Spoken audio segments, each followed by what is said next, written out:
tun lai tlang shileng khosik le shitlang khaga kai ve na chok na ei chungin kariko dona na kati sei thei tu tuk lo mai theya kalo nei sei ta vak lo ni pon min hrethiam sham don nia ngai thak turin nei lo top khan sheu min ti thin sia chuwang chuan kan ti lui sham sham ani chuan naktuk hi kan veng lama karen om don lawa ni lengin naktuk zan lama story kan nei thei karing lo o engpo ni se zanina tan chuan khosik chungin karon ti sak sham sham cheu wangin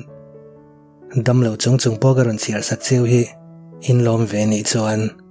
alom zong khan comment le like kha min lo pe sham don nia kalom via wang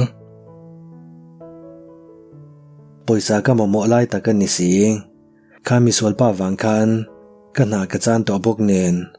arang laman na to tur zon vat ka ngai ani kanu te hi ani telin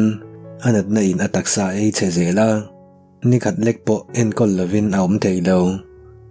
na tho tur zongin ka kalkuala ka mu mei thei si lo dam doin lama ka kal le tangota kanu chu lo mu tui hle a abula chuan bei dong zetin ka thu thlana ka kanu chu ka chel wang alo har nuin doctorina cheka afala min biak du thu soi chuan kanin zui chuaka adam doi man hi achan ve tali pe ka ngai dona ilo ngai to theingem atia tuna ka poisa kol lai hi sanga chawani a cheng sing thum lai ngai don boxi karil ro van ha takem o theyang katingota tuna ka thil ti tum hi ka du ngai mi lo ane ma se lo thei lo nei in min tlak buak tak meu to sia kanu ru ma chuan kaluta boite ke chu min ngai to su ke ma wang ril ru ha ta ke om hi mu hriom ka ti ni alo tia nu chu tiang zong in ngai to su idam le vat don alom ka tia dik tak chuan ka bei dong ane kanan na te hian ani telin min ei chezel ti ka hriasin chu wang chuan ke chu ka om hian min om tir top ro ka tel lo poin in en kol thei ti ka hria ka fanu chak takini ka atia borok le cham ang mai na thozui ko ka mang ang zetin doctor ka kau ngala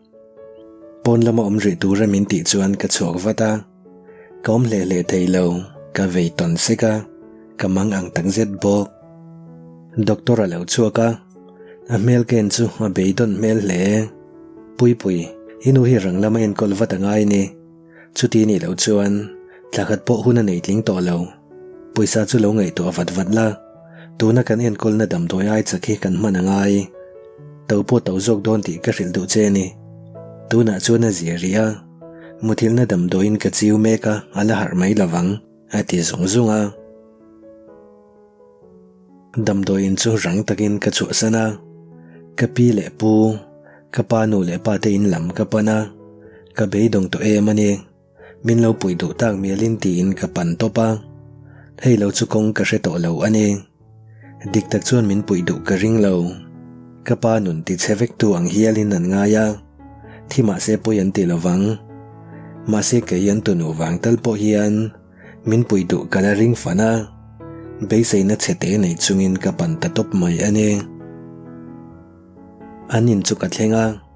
kum tam tak nuwa ka lu le na ma sa ber tu rani doorbell ka meta reilo te a nula pakhatin alo honga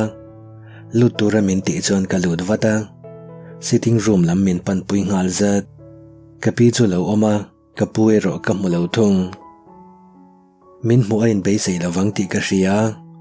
min mu chuan a meng phar oka engei lo ti do na ne lom vak lo hian atia kano panlaya han bul om tura min roi trumin ka lo du lova khata tang khan min ngai sakna pakhat ma an nei to lo kapi kapu mem in pania biak lok cheu ka duani katia an nula chu tirin kapu chu a kau tir ngala kapu lo lu chuan enge ni ta I local ve te miala atia ka thot chok deu ham phota ka thu soi tur chu ngai chang ran chuan min en dun rana pi pu kanu dam lo na salutuka poisa kan mamo lutuk khong en min tran pui ram ro ka ti ta tola noi lam melin ka mit tuit la tur chu ka dang ram inu chu ai nge na a ka puina tia Thisen kan sarania en kol watani lo chuan min kalsan wat don ani khong en min pui ram ro ka ngen tak meu meu chu ka tilom loma kan hena du ni la hetiang hen lovin lekhai ziranga nula hlotling takin ngei tur hi ania ma se ke ni min thlang lovin inoi thlang zoka tuna kan puina min ron nge na mo ke pi chuan ati chang ta fak mai pi khong en min pui ram ro kanu ten lo chuan kadam zo lawang in khong ina ka ngen tak meu meu wani ka tinon le a hetiang tak hian ka pi le pu te laka ka tlom ka ringai lo an tunu ka ni na angin ngen lo po hian min pui tur zok an ni don lom ni inu wang khan chung ko hun rei tak kanin muthiam lova chuti chung chuan ka puyanga mo atia kala be dong du chuang lo voi khatal ngin le kala du an tunu ka ni na angin ka ngen chuan min pui du mai ka ring arang lamai nen kol kan nga ya ka tinon le a ka pu zok churon rong chuakin kan tunu inia nangma dam lo emo chu nila kan pui nge yang che ma seinu wang chuan ka poisa ka ti hek lowang a chan to ka hmu kan nga ye ati ta mak mai le hetiang mi hi ka pi le pu chu an ni si emo ka oi thei lo hial zok a thae hetiang ril ruin put wang tak hi na lom in bula kom tu lo na chan mihring nun na hi pakhat te po in hlod lo tu na tang chuan in ka hian ke hi in tunu angin min soi to suang cheu in puina dila ka local hi mol ke in ti zok ka ti ve tangata kong khar lampanin ka kal ngal nal nal pon katling che ti in ka thot chuak haka be seina nei ve chun po engma lo mai lo ni ta sia engtin nge poisa chu ka mu wat thei ta kang lalpa min pui ram te dam doin ka thian chuan a rin te yelo om to a kanu e ro ala har lo thung a rin te om lo ta se engtin nge ko mang ka hrethiam lo anu le pa te po in min khong ai em ma heti min ron poi pui po hi pui ti na han nei lo han fanu ang tak takin min ena dam doin lama po an ron kal jing hle abula chuan thu in kanu chu ka ena ka be dong ane ngatinge email avadik lo ve aron tia muang chang in ka ena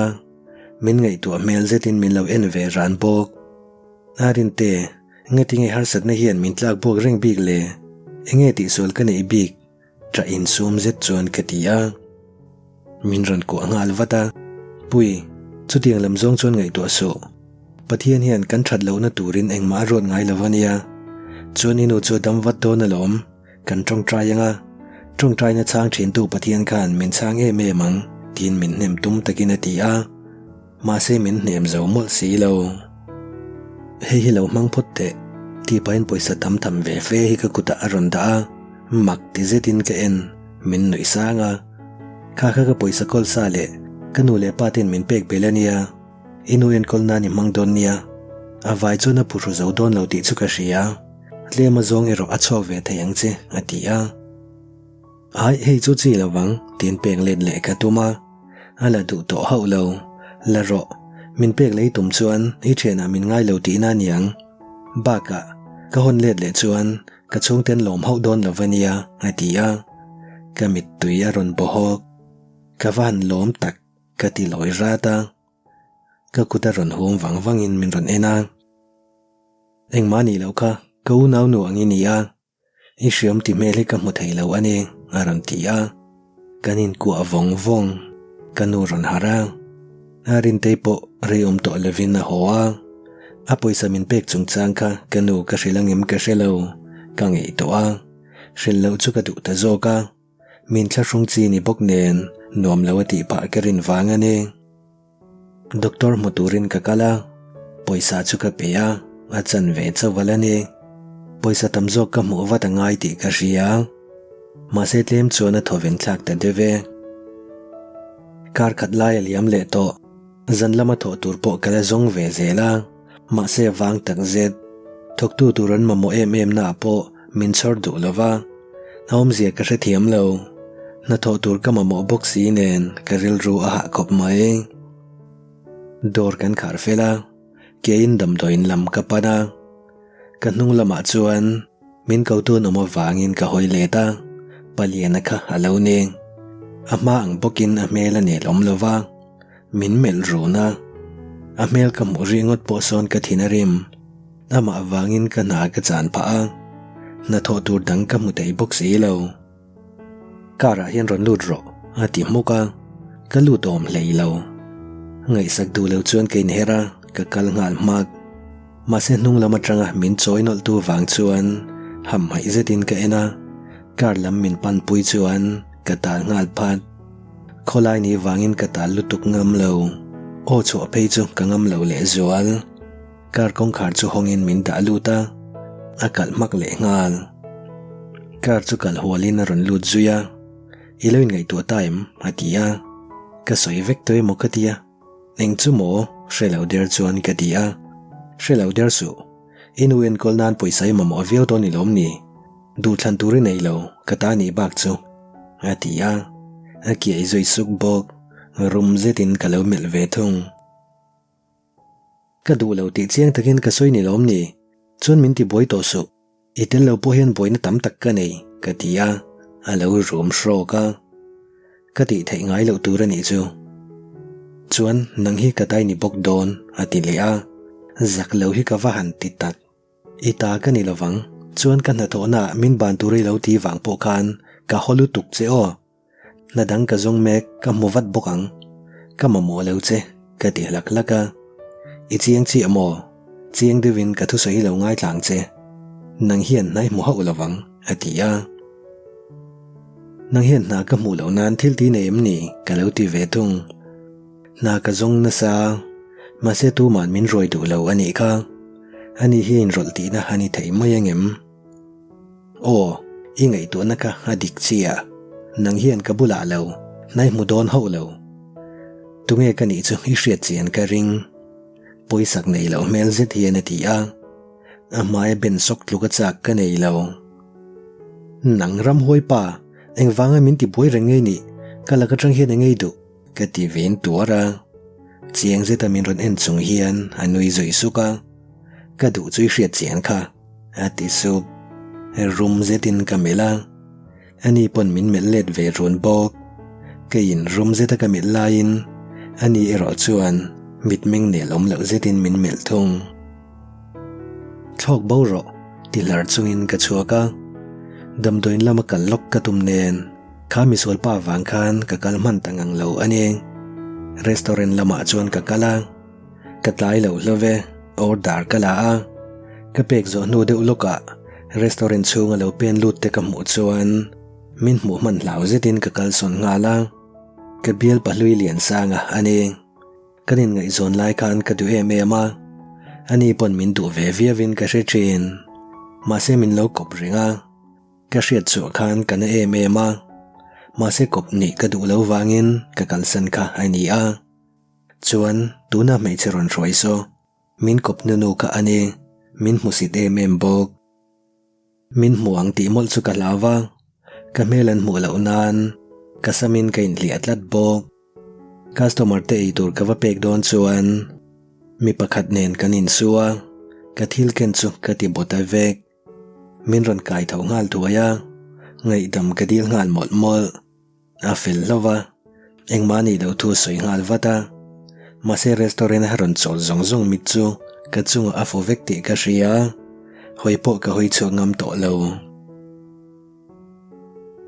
pui pui tiri ka hriat chuan kamit ka ching soka sang pui chuan min ngai nep mel takin min ron mel rana idam mo ngai yomang reng tak chuan atia dame kalautia kalson vatse ka ti kher moi heta hian ani moi lo to college ti khai zo ta si lawa na tho turi tan chuna wang vengot takang nei song chung hian atia chang let lovin ka thil ti bo khau chu ka ti fai zong zunga kalson mai lovin ala ding ve ran moi enge mo ti turala nei ni chuan bel pa te neim atia a hriat ve khera trula ka hriat lo wangin ka chang lem lei lova ila nei lo ti ka hre malami pan thei me ulo ni mo be sei tu rom to lo wa hian hin ham tang pe hi ka tia an ti khera hun kal to soi chiam hian om zia nei lo le ka thiami ni na ngin ni hriat ve ngei chu ka ring ka tia ka noi sak bok a mel chu haron in thak loka ma se re le thuain anui har hara o chu iril ru kalau tin thar le ni mo ngai koi turin ka soi lo nen lian sangen min than zo ka wang hian min huat nei la pai reng nin ka ria atia ani zok hian alom min ho em zok chu mi hri sual ani chu huat na chan tur che ka nei lo chu ni kal son thei tong em na tho tur tam tak ka nei ya ke tia ngai om zetanuin min ron en le a amit menga huat na lang chiang em so ka mu mai ho lo anin karat la zep tura min ngai ring miowa te reng moi chuan thil pakhat lian sang ane na kanin kara ron tlak zei tum hi ban san ro nang thlang lo chen ke hi min thlang ti chu i hriat chian kha i thil ti engkim hian kanin kar hi ti che thei don chuang lo nu le pa kara sei lian lo ti taka thil moi lo pu hi i hre thlot lawani hi inu hian engtin nge en kol cheni nu mol ve takani karing ngatia kein sum theina zong abo 5 vek keima chueng tin pon min trong khum ro se poiti na ka nei ran lo kanu mer tel ve kher chu ka thin arim tatlat amita chiang se te en chungin ke chueng tin pon min trong khum ro poiti na ka nei lo ma se kanu soitel ve theina dan pakhat mai nei lo chuan thil pakhat nung chang moi hre lo min ti ti ro nang zok hi nung chang moi hre lo zok chui ni heng in ngai zong in kara mi in ngai zong in kara tlak zei hre lova ibial padu lai nen hian kanin karai ron tlak ze wang chawin ani lom ni inin ngai zon ni chuan ke hi thil ti angkha ti tura min ngai su nang angka ni ve lave chuan thil pakhat le lok kanu hian nung chang moi le thil engkim min zir tir train nu le pa kara sei le ni kha hetiang nung chang nei hi in me ve lo midangin engtin ngen ngai ang che ti ngai to ro du sak takin ka ril che ni chu ka ti ve ta sak saka a mai chu a sen op opa rum zetin min mel bok zak thei lo nu ti pa min ron ban tum chu sang pui ti ri wang chu na top chota babe henu hian min musid lu tu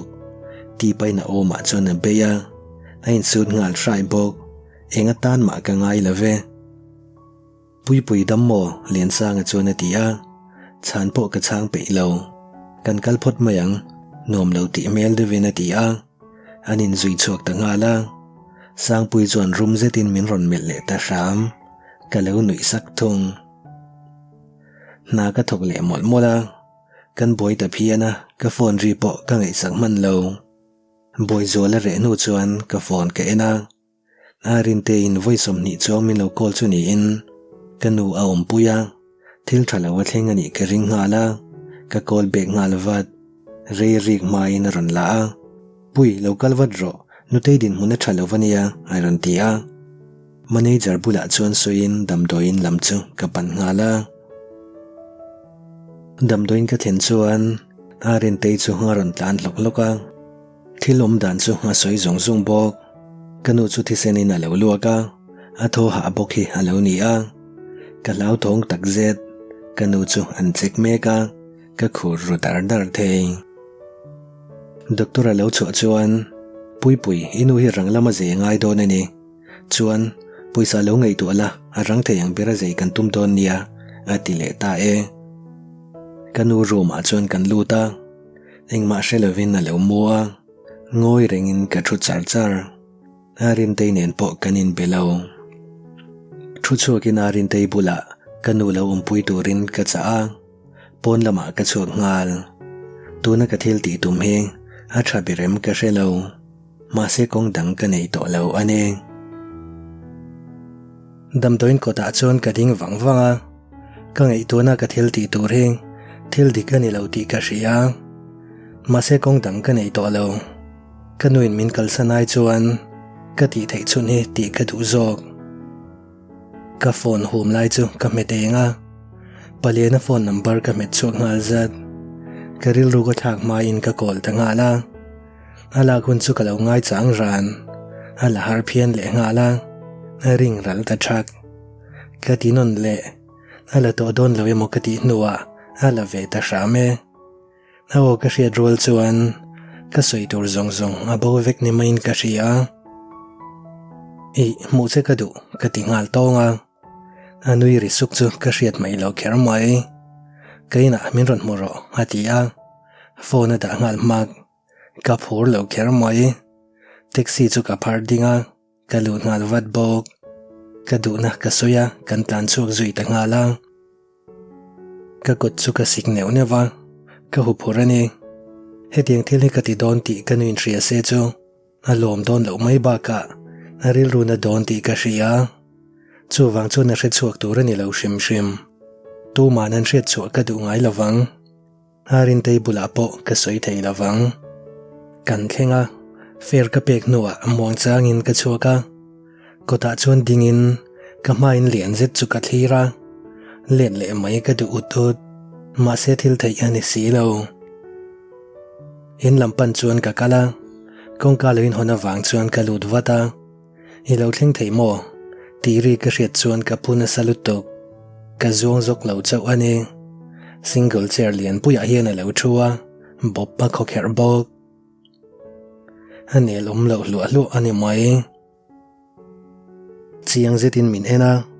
noilam bi in ka kut ka suya ka din na ngaya ka ding ran bok khada khan din ringi tu mani lo chuan hela hian local ro ati muka re zetin ka kal na ya ama la thei dewa chuan ka thua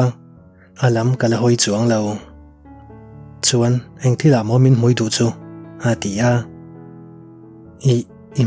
i amai soi kha ka tia ka soi thei lo ka thole hak eng mo eng ber kha moi ti ngati le angei om lu tuk chu ka ho hlur to alam chu ka hoya kan bit ming a in tong chat mai ita ka ni chuan kanu en kol na tur zong zong itum ve kang ti kha ke ti ni ania chuan alo tingut i englo ka ti lai mek chuan pe hel lovin soiro thu pe hel kol ve li ka ngai thei lovania alo tia ita chu ka niang ma se kanu min en kol sak thong ka ti ve ta nge nge a ka tho chuak de hok bok ni chiang chi amo nga ti le khera ka lo bungat ka mel rom roma chuta aron thu chuakin kalam chu aron pana nole e thu thuk na chiang che chuan tu mi pa mai nei tur ani lo i nei ani chuan ka che dan tur hi irin phak ba ka niang chang mai lovin noilam ka mel ring ringot thil pakhat soi du ka nei midang in kanin kar hi an hre tur ani lo khong ein min zep sak turin ka nge na che katia a trai tu na trang chuan ka ta chu vini ti hre reng che chuan ti pain min pot nai ro ka tu na trang chuan ka bil nui ni to bok a ti supa a nui zui suk bok aron kun na ya enge ti tum chiang takin ka ria dang thei ka ni lo ti ken hre ta wangin che lovin ka lo do mol to pa a muin ka mui chu ngaran khar chila a du tho tial tial min bo thua min ron del bet zui ngal zat kan nu te chu ngaron trama ka phuzok a tham deuh ton ton ani ber noidama min do deuh run tu chu hriat mai a har ker mai ka kor chu ngaron hnol tom chawa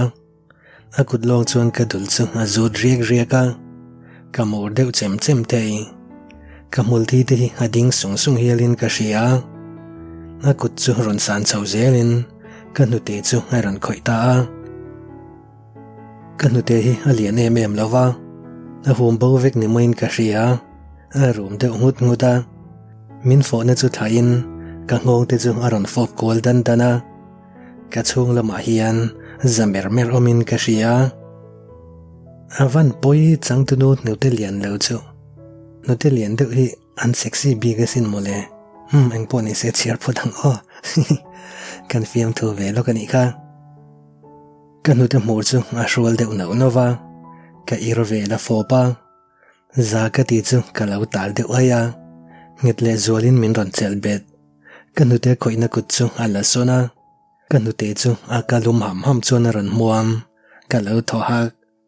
hetiang thile ka voi khat ton na ve ka ni wangin don son dan ka thiam me ulo ani noilama azut la ri ri ya kamal chu a chul kola kan nu te chu a ne dok dok bok ka ke kora ron zen lu tum chi chu ka phim ngal kok rang zetin a kut chu kaman sak ngal chot bok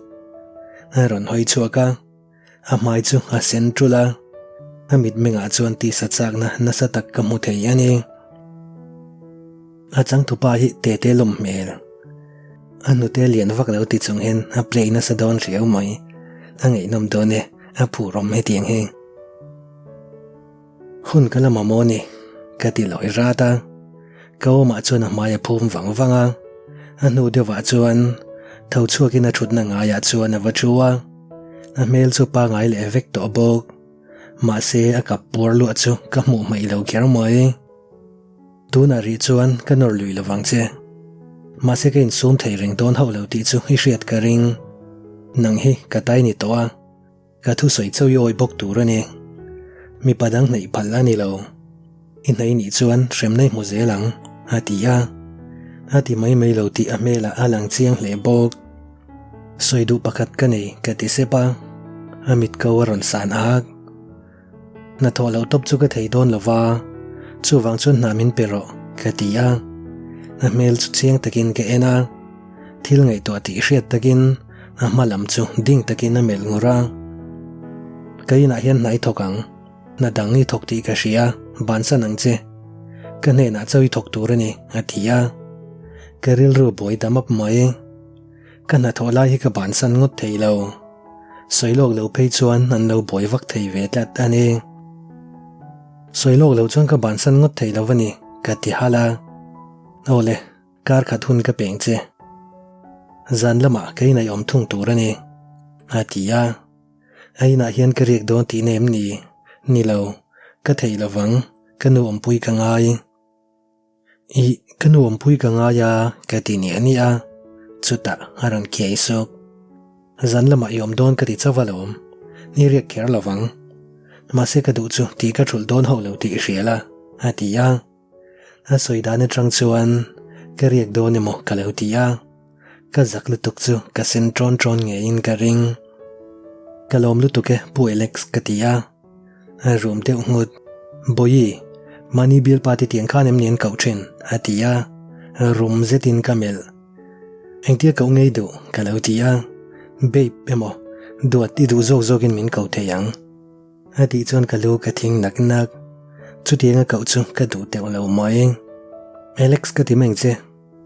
in kau dot vel kha ka theilo ka tia a tha lom ati ve moya a mel mo po anuam phiane ka kal tonge ka tia ka thau chok zui nga la ron thau chok ve nga lin ka thlang che chu atia ai angai lo theksin ka hom mayang ka ti chuan a rom shro ka thu oi ro tin ka ban ron mana ama nei zet tur chuan min pot nai ngal rok bok min tha ro dam toin lama ka levat ka ngai don ania atlai tong ring sia ka tia enga ma ngai lo ti riat zetin min pot nai le zola voi khat chia ti le min ron fo chu rol le nga la min fop ton to na kala chang le chung lo na kutin ka mong nga tham sal bok ain la sang vuta kan kalwata thang ani lo chuni ho ka phalmi lawang